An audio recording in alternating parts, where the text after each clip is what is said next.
Wizard must pay. The last march of the ends begins. Okay, boys, so we have the red goblin player, Andy Brandy, versus the blue Mordor player, Ectelion.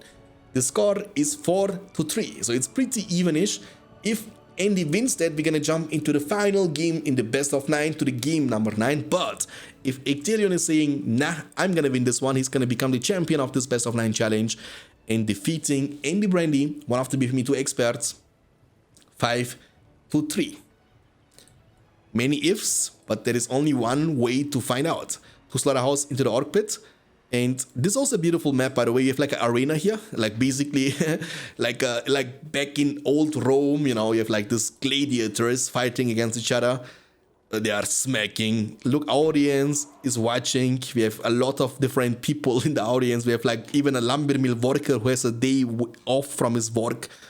A half-troll marauder, orcs, wildmen. Only evil man though, only evil man, because not a good man would like to watch trolls fight. And some guards, you know. So you can see lots of time has been involved or implemented into making these maps, you know, with these details. Now you might say, but how important is this area? I'm not gonna even use this. That's only for design, yeah, but it's, you know, it adds some soul to the map. Alright, so orc pit number 2. You have no black orcs in this game. Tunnel here at the river.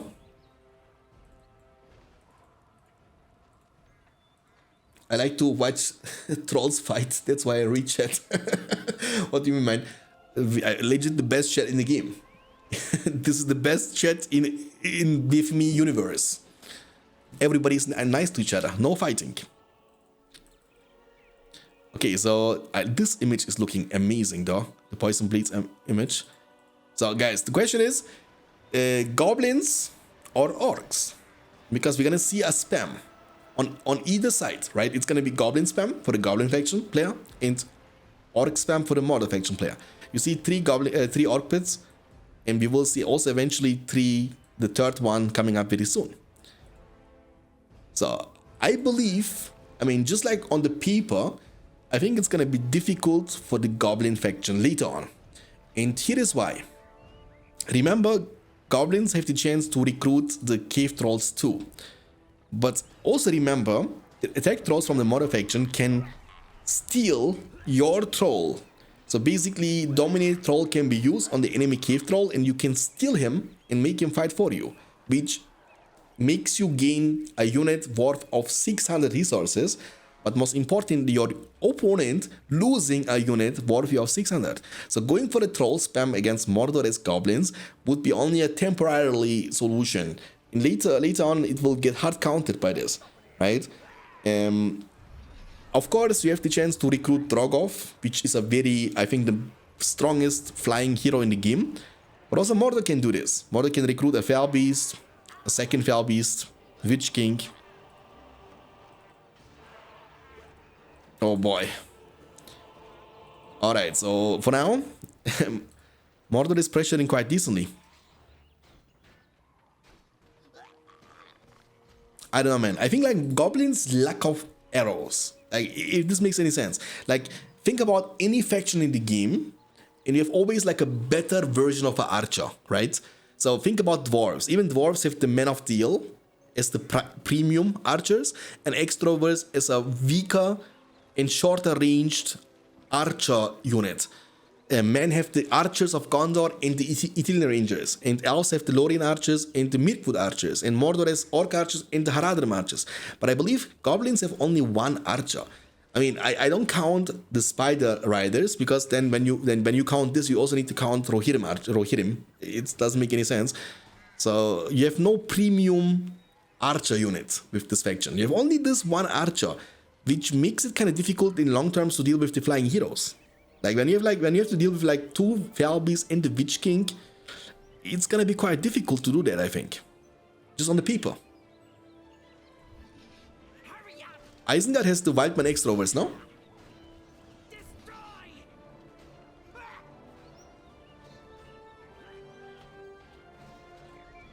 I think Wildman extroverts are also actually dealing like lots of damage to flyers. At least in Rise of the Witch King there is. I don't know about in BFME 2. That's a good attack. I like this one. This one is gonna go down. It's a very important slaughterhouse, almost level 2. But it won't reach level 2 anytime soon. How good is this thing though? The Gatewatcher expansion. Like, is it good? For 600? I think it's good only when you want to protect the fortress itself. But I believe this is a much better choice. Cheaper by 50% cheaper, this thing is. It also deals damage, so.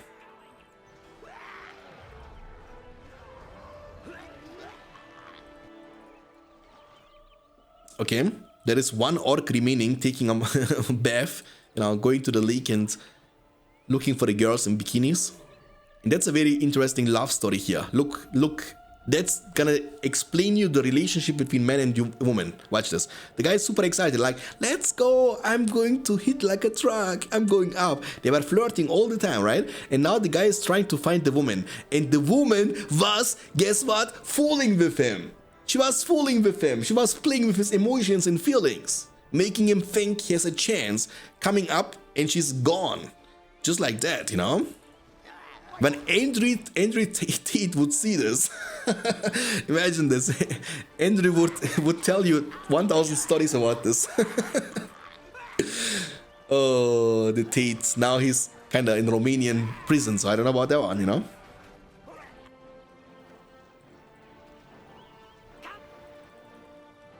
Okay, cave trolls, eventually, right? Visual level 1. But Mordor is everywhere. And again, Mordor player is Ectelion, so he is on a match point. He winning this will make him win the best of 9 challenge too. Yeah, of course, there is always a story in those inns. Like you can see, like, look, flirting, you see? Like he's like, I wanna hit you like a truck. Carl, come up. I will wait here, trust me on that one. And she's literally going away, hiding or something, you know? And then the boy is coming, where are you, darling? Juliet. Oh, but it's still a better love story than Twilight is, I must say. But, you know, there are so many small, tiny details you need to pay attention to in BFME games, it's kind of crazy.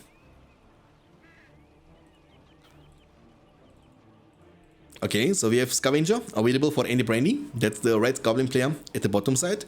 Scavenger is quite decent against orcs because there are too many orcs you have to deal with, and every time you kill them you get +1 resources. It's not a lot, but it's about the quantity. It's about the amount of units you will kill throughout the entire game. And again, it's a very good investment into the late game because it's not insta rewarding you, but it's rewarding you over a period of time, you know? It's passive, it's active all the time. Mordor is almost 10 power points, so it's gonna unlock the industry.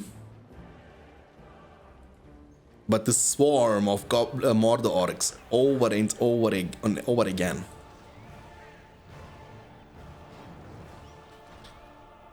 Yeah, basically I is a high tier hero leadership. Because look what it does, it's very powerful in this game, right? It makes also your trolls stronger. It scales with War Chant and Tainted Land. So you can have Tainted Land and War Chant active simultaneously. And they will all stack with each other too. And the only way you can work around this with the Goblin faction is with the Keef pads. You need to use Keef pads to shut it down.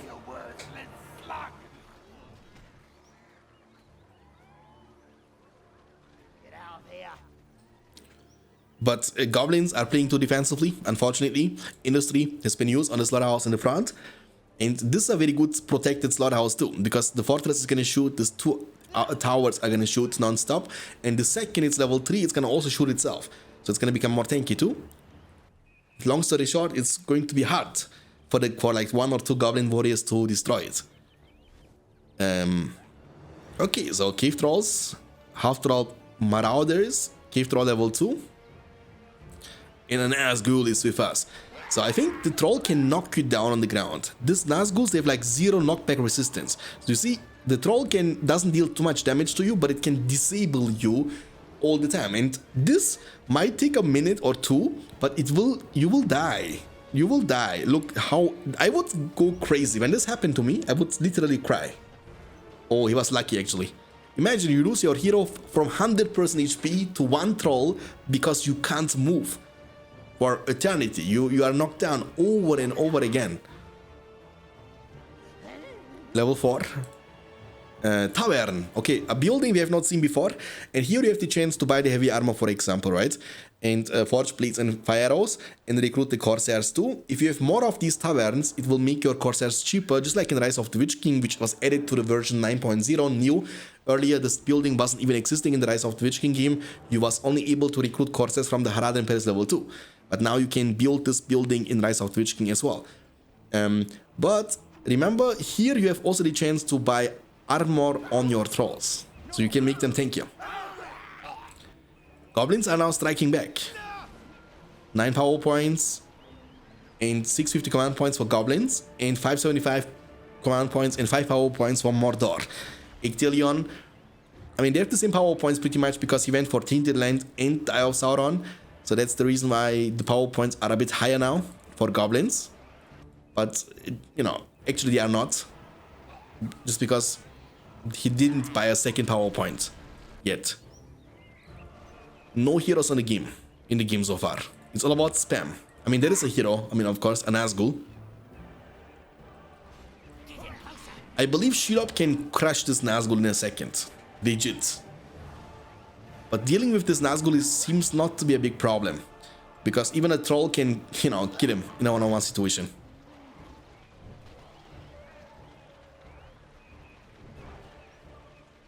Probably he's so Gollum, but I think it's pointless to try to kill him with only a few units. It will just not be possible. Again, Gollum has 12,000 HP.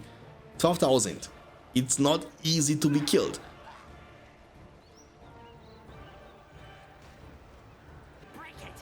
Break it. Okay, so this dude is level 4. Level 6 again unlocks the Morgul Blade. This trample. Nice, beautiful trample. You can see the trample is like splashing also a little bit. Makes you hit more than a target at the same time. But I think it's gonna still go down. Oh, close. Imagine. Nah, it's gonna be able to save it. That's good. 2 trolls. And you see the trolls have different skins too. They don't look always the same. Like this troll and this troll, they look different. But what is important in a multiplayer game is their pants. Look, their pants is red. That's the player color. And I was talking about this earlier, that in many mods, the house color got completely removed, which makes it almost impossible to understand in a multiplayer game like 2v2, 3v3, 4v4, who is who. You can't see this visually. Alright, so now the question is, can they destroy this troll, slaughterhouse level 3? The Nazgul is going to be knocked down on the ground, but goblins are going to summon the worm. The worm is going to two-shot this thing. No problemo. And you see, he was gaining 99 resources for each tick on the slaughterhouse, which is big. And this dude is dealing splash damage too. So when he hits this one, watch this. Actually, the splash behind is not that high, the damage. It deals minor damage to the building around, behind the other building. But the worm is gone, it's fine though. He destroyed one orc pit, and most importantly, the slaughterhouse with level 3 and industry on it. That's like the most important one. But Mordor is going for a counterattack too. Again, look at the money from the goblin player. He's making money from Scavenger since the moment he picked and unlocked it from the spellbook. And it's again a very rewarding thing the longer the game goes on. And I believe he has the intention to save up eventually for Dragon Lords. I mean, he has this amount of money. Dragon Lord is countering the Nazgul. Again, the best flying hero in the game. His fireball will chunk him. He will chunk him himself. And the Dragon Lord is like more like a wizard, more like a caster hero on while he's flying. Which means he has not a really proper counter, because you can keep your distance in most cases, and your opponent can't really hit you when you hit fireball from a long and safe distance. Barrage has been used to destroy only one Goblin Keef.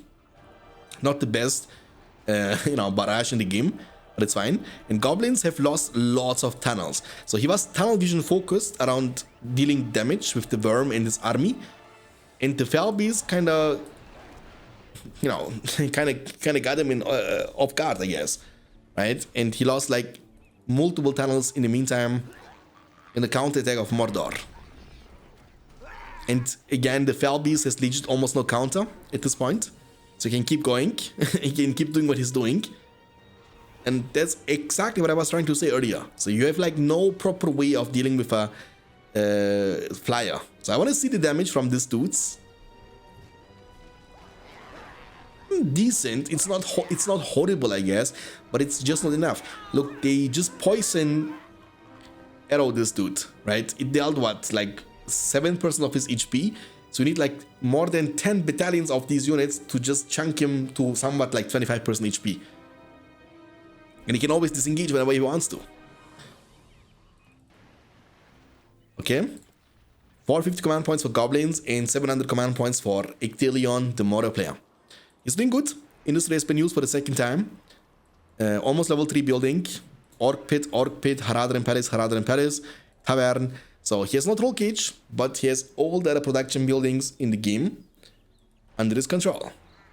And later on, he might also want to eventually recruit some Haradrim archers. Goblins' money is not looking too bad. What goblins can do is you can build those burrow expansions, but never mind, they don't give you command points in this game, right? Yeah, they don't give you command points. Gollum in Mordor Beast, really?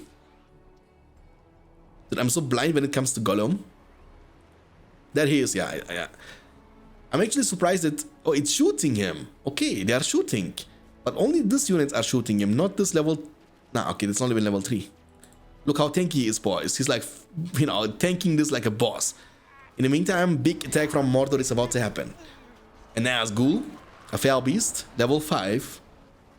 You can't dismount him. He's only a Fell Beast. He's not a Nazgul like in Rise of the Witch King. You have a Nazgul on horse or on foot. You can mount and dismount him on the horse. Or you have a Fell Beast that can only fly. The power points are rising to the sky. Goblins, they seem to be surrounded. And even the Easterlings going ham. And you will see now the production buildings to the pikemen, they will fall in a few seconds. The Nazgul making sure that those trolls can't do much. The Fell Beast, I keep saying Nazgul, but it's pretty much the same thing. Trampling. The Screech has been used. Power points from Mordor are going up.